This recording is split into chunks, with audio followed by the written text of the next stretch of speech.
It's another daily vlog. Okay, so ito na nga, come spend another day with me. Pagkagising ko, in-unbox ko muna itong mga parcel na na-receive ko. I've been waiting to try this one dahil sobrang fan talaga ako sa flavor and perfect sa mga gagawin kong drinks. Marami pang available flavors pero brown sugar cinnamon yung inuna kong i-try. Tapos itong matcha powder na may nag-suggest lang din na i-try ko. At mukhang mahalata or sadyang worth the hype ba talaga to? Which is malalaman natin for the next few days kapag na-try ko na. Na-prepare na nga rin ako dahil may lakad kami ngayon ni Kali. Kahit pagod pa galing sa music festival kahapon, kailangan nating panindigan ang responsibilidad ng isang fur parent. Pinili ko rin namang mag-alaga ng aso kaya I made sure na I'm taking care of Kali as much as possible. Nagtataka na naman saan ba daw kami pupunta pero sinabihan ko na naman siya na ganito gagawin sa kanya.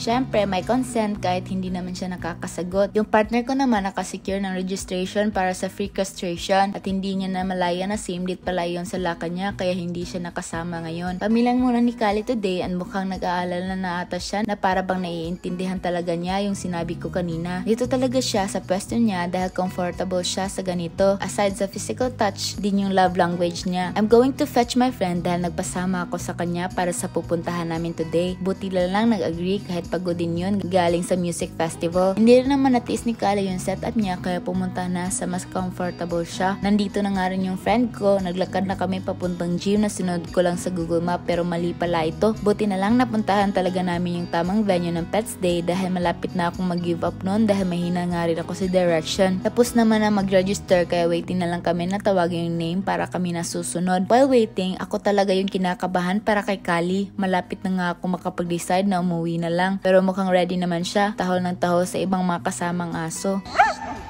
Ay! Kali! Uy! Dala ito na picture.